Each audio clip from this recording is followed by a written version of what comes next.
Today, a transgender woman opened fire at a Catholic school in Minneapolis during the morning mass. Unfortunately, 2 children, ages 8 and 10, were killed and 17 others were injured. The shooter was a man who identifies himself as a woman, 23-year-old Robert Westman, and he died by suicide in the church parking space. The coward that shot these victims took his own life in the rear of the church. That coward has been identified as 23-year-old Robin Westman. No prior criminal history. As to the weapons used to perpetrate this horrific attack, there was a rifle, a shotgun, and a pistol.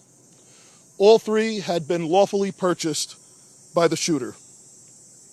At this stage, we believe that the shooter had acted alone. U.S. Secretary of Homeland Security Kristi Noem called this individual a deranged monster in a post on X. And of course, I agree with her 100%. The FBI is treating this as a domestic terrorism case.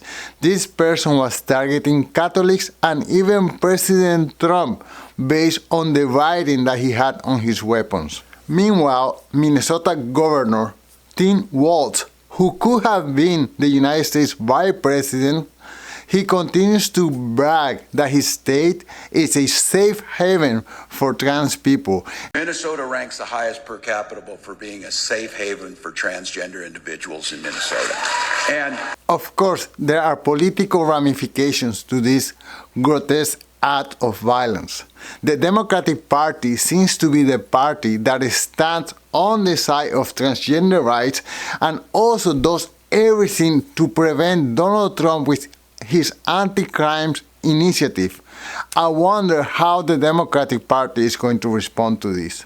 This shooting, by a terrible coincidence, just happened as the Democratic National Committee was wrapping up its meeting in Minneapolis this summer, which was filled with Trump bashing and especially bashing of the president's anti-crime initiative, where Democrats have placed themselves completely against what the president is doing. And in light of the Associated Press poll that you just mentioned, with a majority of Americans saying they support and they approve of what President Trump is doing on the issue of crime, it just puts Democrats completely on the wrong side. So what you have now is this really terrible, weird confluence of the Democrats bashing Trump on crime, this terrible crime happening in Minneapolis, an added debate about trans, all in the context of really heartbreaking loss of life. And it has created a muddled situation, but the one thing that is clear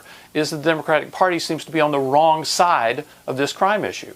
What are your thoughts about this horrible killing? Please let me know in the comments below. But before you go, don't forget to sign up for our newsletter at alienquillot.com/newsletter so that you will never miss an episode. Thank you so much for watching, and until next time, peace.